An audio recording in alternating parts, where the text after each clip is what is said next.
नमस्कार दोस्तों, आपका फिर से स्वागत है हमारे YouTube channel just smart knowledge में, जहां पर रोज़ाना आपको एजुकेशन से रिलेटेड वीडियोस मिलते रहते हैं। दोस्तों, आज की वीडियो हम बात करने वाले हैं क्लास 12 के जो आर्ट्स के स्टूडेंट हैं, उनका जो सब्जेक्ट है हिस्ट्री, और हिस्ट्री का चैप्टर नंबर 1 है जिसका नाम है ईंटें, मनके और अस्थियाँ। और मेनली हम इस चैप्टर में हड़प्पा सभ्यता के बारे में जानेंगे कि हड़प्पा सभ्यता क्या है और इसका विस्तार कहाँ तक फैला हुआ है, भारत में कहाँ तक।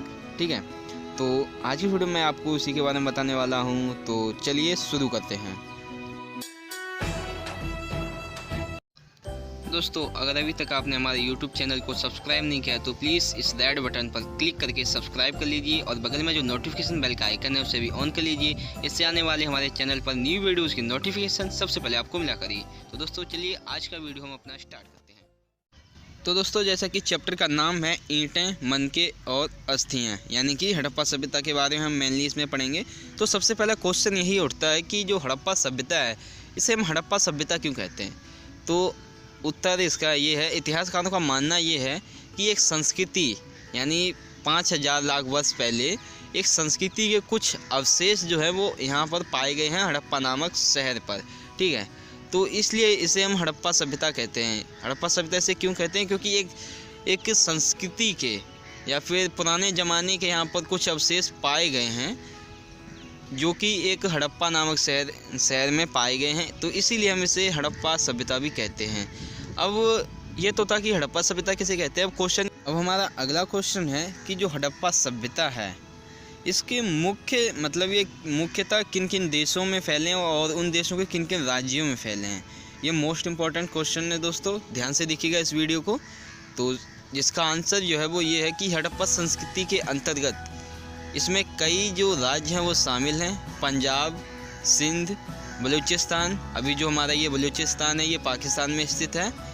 इसके भाग ही नहीं बल्कि यानी कि पंजाब, सिंध और बलूचिस्तान के अलावा भी गुजरात, राजस्थान, हरियाणा और पश्चिमी उत्तर प्रदेश के सीमांत भाग भी थे। ठीक है, इसके अलावा इसका जो फैलाव है वो उत्तर में जम्मू से लेकर दक्षिण में नर्मदा के मुहाने तक है और पश्चिम में बलूचिस्तान से मकरान समुद्र तट से लेकर उत्तर पूर्व में मेरठ तक था। ठीक है, यानी कि जो हमारी हड़प्पा सभ्यता है उसका मुख्य जो फैले हुए देश है और जो राज्य हैं वो इस क्वेश्चन में पूछे गए थे, जो कि मैंने आपको बता दिया है। और मैं आशा करता हूँ कि आपको ये क्वेश्चन अच्छे से क्लियर हो गया होगा कि हड़प्पा सभ्यता मुख्यतः किन देशों में फैली हुई है और उनके किन किन राज्यों में। ठीक है दोस्तों, तो आशा करता हूँ कि आपको समझ में आ गया होगा।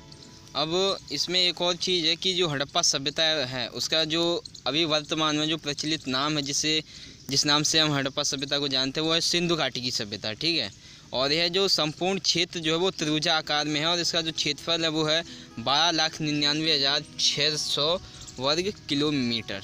ठीक है, तो ये तो था कि जो हमारी हड़प्पा सभ्यता है उसे सिंधु घाटी की सभ्यता भी कहते हैं, जो कि भारत में त्रिभुजाकार की है और इसका क्षेत्रफल 12,99,600 वर्ग किलोमीटर है। ठीक है, तो अगला क्वेश्चन है कि हड़प्पा सभ्यता जो है हमारी, हम उसे सिंधु घाटी की सभ्यता भी क्यों कहते हैं। ये क्वेश्चन इंपॉर्टेंट है कि जो हड़प्पा सभ्यता है हमारी, हम उसे सिंधु घाटी की सभ्यता क्यों कहते हैं। तो जिसका आंसर है कि हड़प्पा सभ्यता को सिंधु घाटी की सभ्यता इसलिए कहा जाता है क्योंकि हड़प्पा सभ्यता के ज़्यादा अवशेष यहीं पाए गए और यहाँ हड़प्पा सभ्यता के अवशेष पाए जाने वाले क्षेत्रों के कारण इसे सिंधु घाटी की सभ्यता कहते हैं। यानी कि देखिए, हड़प्पा सभ्यता को सिंधु घाटी की सभ्यता क्यों कहते हैं, क्योंकि हड़प्पा सभ्यता के जितने भी ज़्यादातर अवशेष मिले हैं वो सिंधु घाटी के आसपास में मिले हैं, सिंधु नदी के आसपास मिले हैं। और सिंधु नदी के आसपास के जितने भी क्षेत्र हैं, जितने भी इलाके हैं, वहीं पर ज़्यादातर हमारे जो मोहनजोदड़ो वगैरह ये जो सब हैं। ठीक है, तो वहाँ पर इन्हीं सब जगहों पर सिंधु नदी के आसपास में जितनी भी जगह हैं वहाँ पर ये हड़प्पा सभ्यता के ज़्यादातर अवशेष पाए गए, तो इसलिए हम इसे हड़प्पा सभ्यता भी कहते हैं। ठीक है, तो ये तो था कि हम हड़प्पा सभ्यता को सिंधु घाटी की सभ्यता क्यों कहते हैं। अब हमारा अगला क्वेश्चन ये है कि हम पढ़ते आए हैं कि हड़प्पा सभ्यता किसे कहते हैं, इसे सिंधु घाटी की सभ्यता क्यों कहते हैं। अब क्वेश्चन ये उठता है कि हम ऐसा क्या है इसमें कि हम इसे पढ़ते हैं, यानी कि अब हम इसको देखेंगे हड़प्पा सभ्यता की विशेषताओं के बारे में। ठीक है, तो जैसा कि आंसर आपको दिख रहा होगा, हड़प्पा सभ्यता की विशेषता, सबसे पहली विशेषता है इसमें विशाल स्नानागार की। विशाल स्नानागार यानी कि जैसे हम अभी इंग्लिश में कह सकते हैं वर्तमान समय में स्विमिंग पूल की तरह, ठीक है। तो ये जो विशाल स्नानागार है ये मोहनजोदड़ो में उत्खनन के एक विशाल स्नानागार मिला। यानी कि जब मोहनजोदड़ो है हमारा शहर जो हड़प्पा सभ्यता का, वहाँ पर जब उत्खनन किया गया तो वहाँ पर एक विशाल स्नानागार मिला जो कि अत्यंत भव्य था, अत्यंत देखने लायक था। और इस स्नान कुंड से बाहर जल निकासी की उत्तम व्यवस्था थी। यानी जब भी जो हमारा स्नानागार है, विशाल स्नानागार, इसका पानी गंदा हो जाता था तो इसे निकालने की बहुत ही उच्चतम जो व्यवस्था थी वो थी, ठीक है। और इसमें समय समय पर जलाशय की सफाई की जाती थी। यानी कि इसकी जो हमारा विशाल स्नानागार है इसकी समय समय पर सफाई भी की जाती थी। और स्नानागार के निर्माण के लिए उच्च कोटि की सामग्री का प्रयोग किया गया था। इस कारण आज भी 5000 वर्ष बीत जाने के बाद उसका अस्तित्व विद्यमान है। ये बहुत बड़ी बात है दोस्तों कि उस समय जो विशाल स्नानागार पाए गए मोहनजोदड़ो शहर में उत्खनन के दौरान उनको मतलब उनके निर्माण के लिए उच्च कोटि की सामग्री का प्रयोग किया गया था। तो जाहिर सी बात है ये उस समय बहुत ही कम पाए जाती थी, इसीलिए इनका जिक्र जो है वो अभी किया जाता है। और इस कारण से ये आज भी 5 वर्ष बीत जाने के बाद भी उनका अस्तित्व जो है वो अभी तक पाया गया। और जो हमारी हड़प्पा सभ्यता है वो कितने वर्ष पुरानी है? 5000 वर्ष पुरानी है, ठीक है। तो ये क्वेश्चन था कि हड़प्पा सभ्यता की विशेषताओं को बताइए। तो इसमें सबसे पहली व्यवस्था है, जो विशेषता है वो है विशाल स्नानागार, ठीक है। अब हमारी दूसरी व्यवस्था है जल निकास प्रणाली। यानी कि जो हमारे हड़प्पा सभ्यता है वहाँ पर जल निकास की प्रणाली। तो जल निकास की प्रणाली कुछ इस तरह है। घाटी की जल निकास की योजना अत्यंत यानी कि अत्यधिक उच्च कोटि की थी। यानी कि जो सिंधु घाटी है यानी जो हमारी हड़प्पा सभ्यता है उसकी जो जल निकासी की योजना है वो अत्यंत या अत्यधिक उच्च कोटि की थी। नगरों में नालियों का जाल बिछा हुआ था। सड़क और गलियों के दोनों ओर ईंटों की पक्की नालियां बनी हुई थीं और मकानों की नालियां सड़कों या गलियों की नालियों से मिल जाती थी। यानी कि देखिए वहाँ पर जितने भी जो नालियां थीं और जो सड़कें थीं वो एक दूसरे को समकोण पर काटती थीं। और वहाँ पर जितने भी जो घर होते थे उनकी कोई ना कोई एक दीवार जो है वो हमेशा उससे एक सड़क से या नाली से जुड़ी होती थी, जिससे उस घर का जो पानी है वो नाली से बाहर निकल सके, ठीक है। और आगे है नालियों को ईंटों और पत्थरों से ढकने की व्यवस्था भी थी। यानी कि जो नालियां हैं उनको पत्थरों से ढकने की व्यवस्था की गई थी और ईंटों से। इन्हें साफ़ करने स्थान स्थान पर गड्ढे या नलकूप बनाए गए थे। यानी कि इन्हें साफ़ करने के लिए स्थान मतलब कई कई जगहों पर गड्ढे भी बनाए गए थे और नलकूप भी बनाए गए थे जिससे हम इन नालियों को साफ़ कर सकें। इस नलकूपों में कूड़ा करकट जमा हो जाता था। यानी कि जब आप जानते हो कि रसोई में जब खाना वगैरह बनता है तो आप कितना भी कोशिश कर लें, कुछ चावल या कुछ थोड़ा सा खाना जो है, चाहे वो 100 में से 10% भी आपका खाना जो है वो नाली में चला जाता है, यानी कि वो वेस्ट हो जाता है। तो वो जितना भी खाना था वो उस नाली में पहुंच जाता था। तो उसको निकालने के लिए ये जो हमारे नलकूप हैं उसमें कूड़ा करकट जो था वो जमा हो जाता है, ठीक है। और नालियों का प्रवाह अवरुद्ध नहीं होता था। नालियों के मोड़े और संगम पर ईंटों का प्रयोग होता था। यानी कि जो नालियां हैं उनका जो जल है वो अवरुद्ध नहीं होता था, यानी कि वो इधर उधर बाहर नहीं निकलता था, ना ही कहीं गंदगी वगैरह होती थी, वो अपने सामान्य रूप से चलता रहता था। और ये जो नालियां हैं उनके मोड़े और संगम पर ईंटों का प्रयोग होता था। यानी कि जहाँ से ये शुरू होती हैं और जहाँ पर ये मिलती हैं वहाँ पर ईंटों का प्रयोग होता था, जिससे कि जो जल है वो इधर उधर ना भागे और नालियों में ही चलता रहे, ठीक है। तो ये तो थी दूसरी व्यवस्था, हड़प्पा सभ्यता की विशेषता जल निकास प्रणाली। अब इसकी अगली विशेषता है पशुपालन। यानी कि यहाँ का जो आर्थिक जीवन है वो किस पे निर्भर था? एक तो पशुपालन, कृषि और व्यापार। तो हम सबका एक बार से इनका डिफाइन कर देते हैं सबको। तो सबसे पहला पशुपालन। तो पशुपालन क्या है? अन्य प्रमुख व्यवसाय पशुपालन का था। यानी कि यहाँ पर जितने भी व्यवसाय हैं, जितने व्यापार हैं, उनमें से एक कार्य जो था वो था पशुपालन का, जिसमें बैल, गाय, सूअर तथा कुत्तों के अस्थि पंजर प्रचुर मात्रा में प्राप्त हुए हैं। यानी कि उत्खनन के दौरान इन्हें बैल, गाय, सूअर और कुत्तों के हड्डियां मिली हैं, उनके अवशेष मिले हैं, जिससे ये अनुमान लगाया जाता है कि वहाँ पर जो है पशुपालन भी एक कार्य होता होगा, ठीक है। अतः वे पशुओं को पालते थे और गाय और भैंस का दूध प्रयोग किया जाता था। यानी कि उस समय गाय और भैंस का दूध उसका उपयोग किया जाता था, ठीक है। तो अब इसकी जो अगली विशेषता है वो है व्यापार, यानी कि यहाँ पर व्यापार भी हुआ करता था। व्यापार कैसा था, इस घाटी में, यानी कि जो हमारी हड़प्पा सभ्यता है वहाँ के निवासी जो हैं वो आंतरिक तथा विदेशी दोनों प्रकार के व्यापार करते थे। जैसे उदाहरण दिया हुआ है सोना कोलार तथा अंतनपुर की खानों से आता था, यानी कि जो सोना है वो कोलार ये जगह है तथा अनंतपुर ये भी एक जगह है। यहाँ पर जो खाने पाएगी वहाँ से ये जो सोना है वो आता था, ठीक है।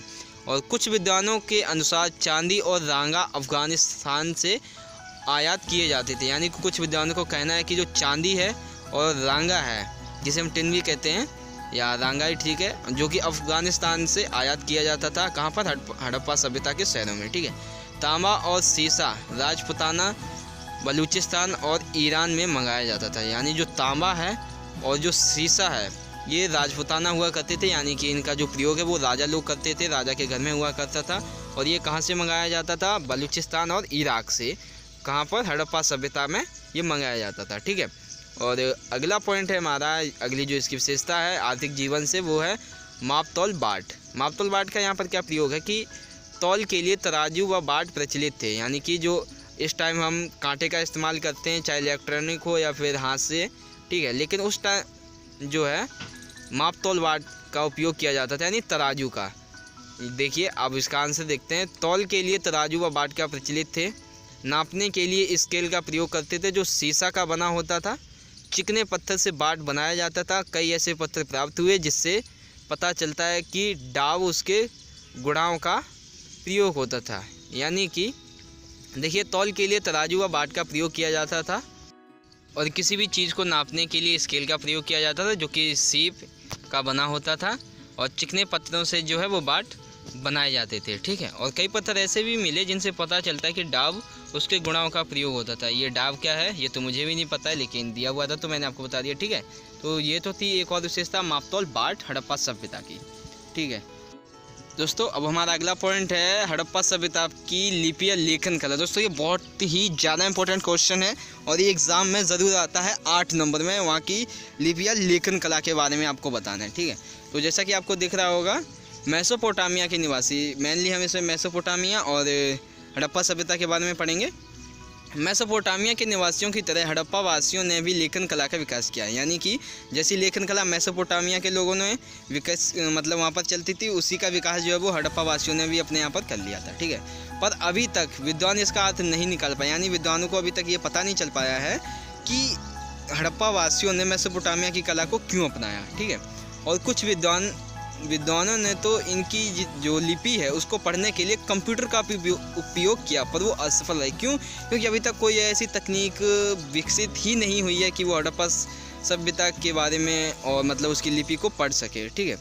हड़प्पा की लिपि को चित्र लिपि माना जाता है, यानी कि हड़प्पा की जो लिपि है वो उसे हम चित्र लिपि भी कहते हैं।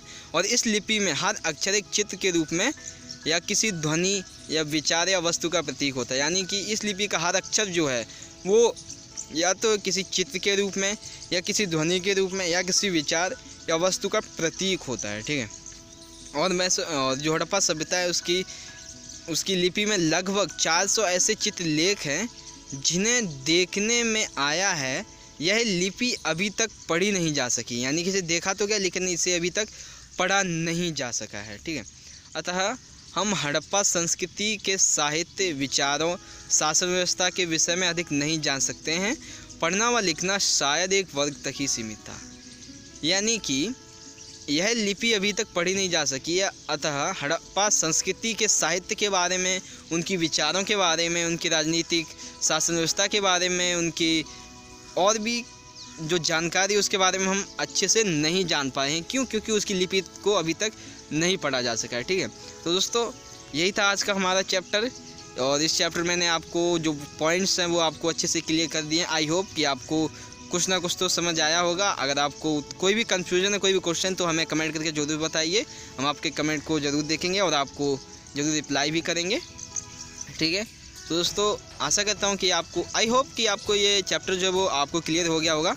अगर आपको ये वीडियो पसंद आई हो तो प्लीज़ लाइक करके जाना और ऐसे वीडियोस पाने के लिए प्लीज़ चैनल को सब्सक्राइब कर देना यार। चैनल सब्सक्राइब करना तो फ्री है। तो मिलेंगे दोस्तों अगली वीडियो में। शेयर करिएगा इस वीडियो को। धन्यवाद। जय हिंद, जय भारत।